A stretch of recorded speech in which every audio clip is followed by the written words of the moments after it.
You have a name you didn't choose, a personality you didn't design, fears you don't remember learning, and habits that often move before you have time to think. Yet you call all of it me. But much of the person you call you may have started as a way to stay safe, receive love, avoid rejection, or fit into a world you were too young to understand. So the real question isn't simply who you are, it's who or what built you. Most people talk about personality like it arrived in a sealed box. You're shy, confident, an overthinker, the funny one, the responsible one, the person who says, "I work better under pressure," despite all available evidence. But labels only describe patterns. They don't explain where those patterns came from. And that difference matters, because something you now call a personality trait may have started years ago as a solution.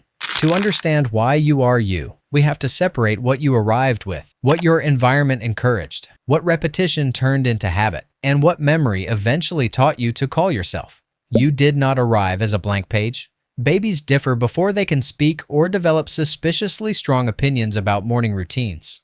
Some react intensely to noise, some approach unfamiliar people quickly, and some take longer to settle after stress. Psychologists call these early differences temperament. But temperament is not a completed personality. It is closer to the sensitivity settings on a device than the final software installed on it. Two children can enter the same room and experience it differently. A balloon bursts. One jumps, laughs, and keeps playing. The other stays alert, watches the adults' faces, and quietly decides balloons cannot be trusted. Neither child consciously chose that response. Their nervous systems simply reacted differently. Then the world starts responding back. One child is comforted when upset. Another is told to stop being difficult. One receives attention for curiosity. Another mainly gets attention for being useful, quiet, funny, or successful. A child cannot sit down with a clipboard and say, "Interesting." Affection in this household appears to increase when I suppress inconvenient emotions. They simply adapt. They learn which version of themselves creates connection, which version creates conflict, and which version makes the people around them easier to predict. This is where personality becomes more complicated. The quiet child may have learned that silence reduced conflict. The funny child may have discovered that humor changed the room. The highly independent child may not need less love. Depending on people, may simply have become too disappointing. And the perfectionist may fear what happens when excellence disappears. What adults later call personality can sometimes be an old solution wearing a permanent name tag. You say, "I'm just the responsible one," but maybe responsibility was how you became valuable. You say, "I don't need anyone," but maybe needing people once felt risky. You say, "I hate conflict," but maybe conflict used to mean something much bigger than disagreeing over where to eat. This doesn't mean every trait comes from pain or that childhood explains everything. Biology, culture, and later experience matter too. But adaptation is one of the hidden architects of identity. And here is the strange part. Learned patterns rarely feel learned. They feel natural. If you avoid speaking in groups for 10 years, silence starts to feel like honesty. If you solve every problem alone, asking for help starts to feel fake. If approval usually followed achievement, resting can feel morally wrong, even when nobody is standing nearby with a clipboard grading your afternoon. The brain becomes more efficient through repetition. Familiar reactions require less conscious effort until a behavior stops feeling like something you do and starts feeling like something you are. Imagine walking through a field. The first time you cross it, you push through tall grass. The route is slow and awkward. But if you walk the same path every day, the ground flattens. Eventually, you stop considering the other routes. You simply find yourself on the familiar path again. Identity often works the same way. You repeat a response until it becomes familiar. Familiarity starts feeling like evidence, and eventually that evidence becomes a sentence. I'm awkward. I always quit. I'm bad with money. I attract the wrong people. This is just who I am. But familiar does not always mean true. Sometimes it only means repeated. And once you form a belief about yourself, your attention starts helping that belief survive. Suppose you enter a party convinced you're socially awkward. 3 people smile at you. One person laughs at your joke. Another person seems distracted and gives you a short answer while looking at their phone. Guess which moment your brain saves in 4K? The awkward one. Not because your mind is deliberately lying. Attention is selective, and existing beliefs influence what feels important, what gets remembered, and what becomes further proof. Now the label has a feedback loop. You expect awkwardness, so you become tense. Tension makes conversation harder. The difficult conversation becomes evidence, and the evidence strengthens the expectation. Your personality label is no longer only describing your behavior. It is helping produce it.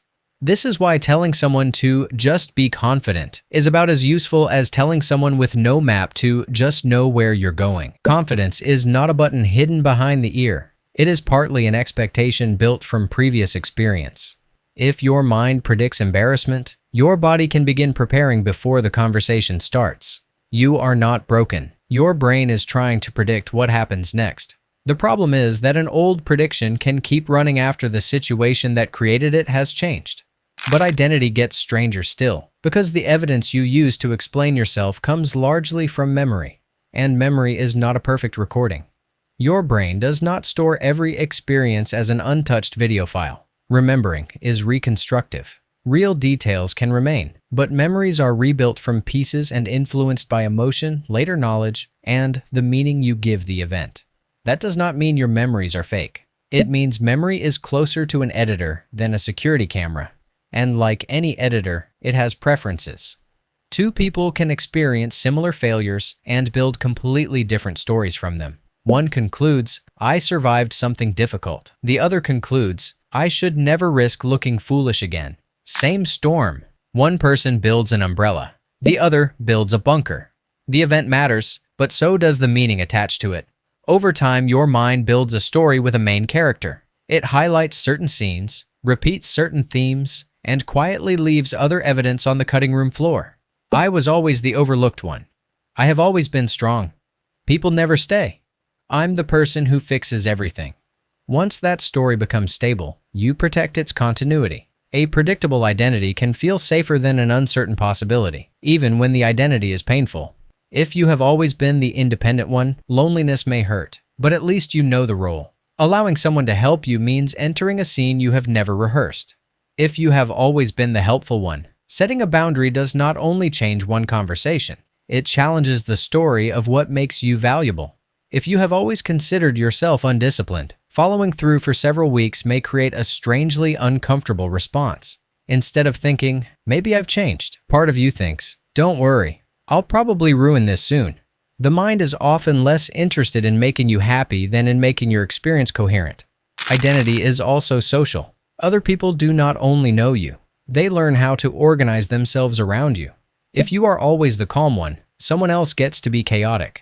If you are always the helper, someone else gets to remain dependent. If you are always agreeable, everyone else gets to avoid the inconvenience of your disagreement. So when you change, people may respond as though you have broken an invisible contract. The family peacemaker sets a boundary and is called selfish. The friend who always listens discusses their own problems and is called dramatic. The employee who always says yes finally says no, and the office emergency system activates. That reaction does not automatically mean your change is wrong. It may simply mean the old version of you was useful to the system around you. Sometimes the people who say, you've changed, are really saying, you are becoming less convenient for me. And whatever does not fit your identity story can get pushed aside. Carl Jung used the word shadow for qualities people reject or refuse to recognize in themselves.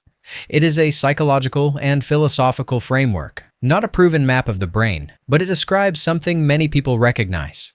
Children learn not only what to become, they learn what not to become. Don't be selfish. Don't be loud. Don't be weak. Don't be angry. Don't show off. Don't need too much. Those qualities do not necessarily disappear. They may simply lose permission to appear.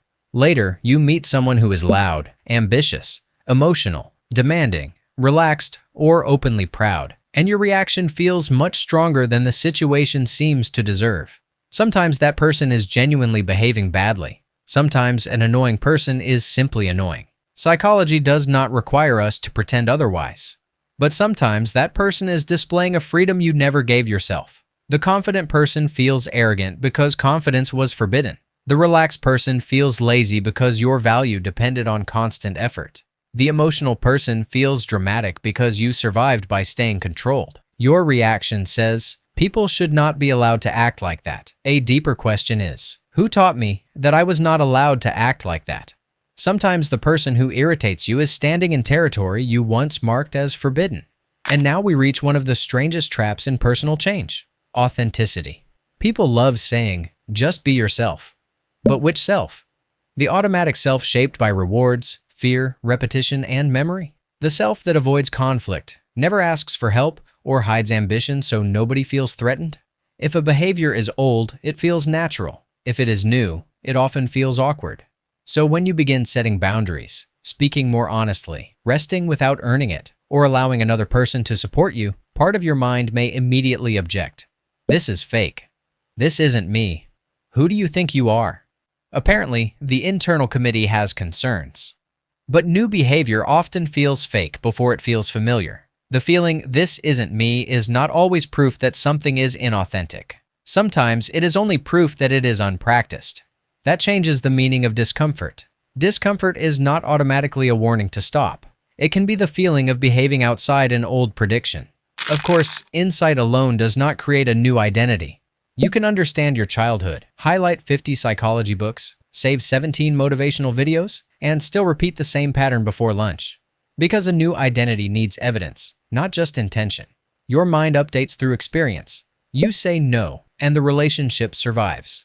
You make a mistake, and the world does not collapse. You ask for help, and the help does not become a weapon. You rest, and your value does not disappear. One experience rarely rewrites years of learning, but repeated experiences can weaken an old prediction and strengthen a new one. This is where habits matter in a deeper way than productivity. A habit is not only a method for getting a result. It is a small piece of evidence about the kind of person you can be. You write one page. That does not instantly make you a writer, but it makes "I never create anything" slightly less complete. You keep one promise to yourself. That does not transform your life, but it gives your identity one new fact to explain. You have one honest conversation. You do not become fearless, but fear is no longer the only author of your behavior. Change is usually less like deleting a personality and more like expanding it. The quiet person learns they can speak. The independent person learns they can receive. The responsible person learns they can rest. The agreeable person learns that kindness and boundaries can exist together.